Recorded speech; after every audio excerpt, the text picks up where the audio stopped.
আমি এই মুহূর্তে অবস্থান করছি পিরিজপুর এবং শ্রীরামকাঠি সংযুক্ত যে সড়কটি রয়েছে, আমি সেই সড়কটি সম্পর্কে যদি আপনাদেরকে একটু জানাতে চাই। এই সড়কটি কিন্তু দীর্ঘদিন সংস্কারের অভাবে বেহাল দশা এবং এই সড়কটিতে যান চলাচল প্রায় বা অচল হয়ে পড়েছেন। আমি এই এলাকার পথচারীদের সাথে কথা বলেছি। তারা যেমনটি জানিয়েছেন, এই এলাকা থেকে যদি মাতৃত্বকালীন কোনো রোগী অথবা হার্ট অ্যাটাকের কোনো রোগী যদি যানবাহনে করে বা হসপিটালের উদ্দেশ্যে নেওয়া হয়, সেক্ষেত্রে পথেই দুর্ঘটনা হওয়ার সম্ভাবনা রয়ে যায়। আমি কথা বলেছি এই এলাকার এই সড়ক থেকে যানবাহনকারী কিছু ড্রাইভার এবং মালিকদের সাথে। তারা যেমনটি জানিয়েছেন, গাড়ির সমস্যা, গাড়ি ভাঙ্গিয়া চুরিয়া মিস্ত্রির পয়সা দিতে দিতে অধৈর্য ধরিয়ে যাই।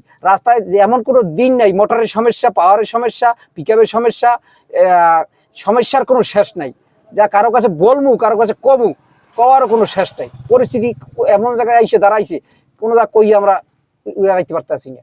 আমরা এই রাস্তা দিয়া সপ্তাহে একদিন, তাছাড়া সপ্তাহে 2 দিনও চলাফেরা করি। রাস্তা খুবই খারাপ, আমাদের গাড়ির ভিতরে মাল নষ্ট হয়ে যায়। অনেক সময় দেখা যায় গাড়ির চাকা ভাঙে রাস্তায় পড়ে যায়, পড়ে থাকে গাড়ি। বৃষ্টি হলে পরে ঠালায় যে পানিটা জমে কুয়া, এই পানি থেকে এর ভিতর থেকে আমরা গাড়ি কাইতেই পড়ে যায়। রাস্তাটা খুবই মানে খুবই জরুরি, এটা মেরামত করা প্রয়োজন। যে আমরা অটো চালাই, বুঝছেন, আমরা গাড়ি চালাই, আমরা এই রাস্তা দিয়া যাইতে 10-15 মিনিটের পথ যাইতে আধা ঘন্টা 1 ঘন্টাও পারি না আমরা, ভাঙ্গার কারণে। বর্ষা পড়লে পানিতে রাস্তা সমান হয়ে যায়, ডুবে যায়, ঠালা দেখায় না, উঁচা দেখায় না, যাত্রী লইয়া গাড়ি অ্যাক্সিডেন্ট হয় বেশি। এই রুদ্দে আমরা খুব কষ্ট হইতেছে চলতে, এখন আর আমাকে এই রুদ্দে যাত্রী চলতে পারতেছে না, ঠিক আছে, ভাঙ্গার কারণে। আমরা চাই যে এই রাস্তাটা একটু যেভাবে হোক তাড়াতাড়ি ভালো হওয়ার চেষ্টা করবো।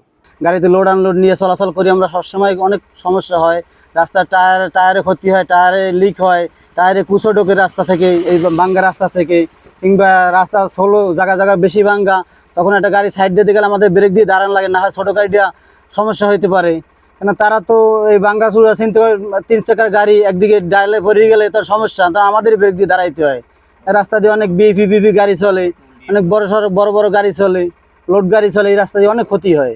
আমি কথা বলেছি এই সড়কটি নিয়ে পিরোজপুরের এলজিইডি কর্মকর্তা যিনি রয়েছে, আমি তার সাথে কথা বলেছি। তিনি জানিয়েছেন এই সড়কটি দীর্ঘ 8 কিলোমিটার সড়ক 2024 সালে দরপত্র আহ্বানের মাধ্যমে ইপিসিএল একটি ঠিকাদারি প্রতিষ্ঠানের মাধ্যমে দরপত্রটি আহ্বান করা হয়। একই সাথে তারা সড়কটিতে কোনো রকম সংস্কার কাজ না করে কিন্তু তারা 17,60,00,000 টাকা কিন্তু তারা উঠিয়ে নিয়ে যায়। তিনি একই সাথে আরও জানান, তাদের সাথে একাধিকবার যোগাযোগ করার চেষ্টা করলেও তাদের সাথে কিন্তু যোগাযোগ করা যায়নি, যার জন্য তিনি বলেছেন পরবর্তীতে সংস্কার কাজ করার জন্য তিনি ঊর্ধ্বতন কর্মকর্তার সাথে যে সকল তথ্যাদি প্রেরণ করা হয় তিনি সেটি প্রেরণ করেছেন, এবং ঊর্ধ্বতন কর্মকর্তা যে সিদ্ধান্ত গ্রহণ করবে সেই সিদ্ধান্ত অনুযায়ী তিনি পরবর্তীতে এই সড়ক সম্পর্কে সিদ্ধান্ত গ্রহণ করবেন। পিরোজপুর শ্রীরামকাঠি সড়ক থেকে এই ছিল সর্বশেষ।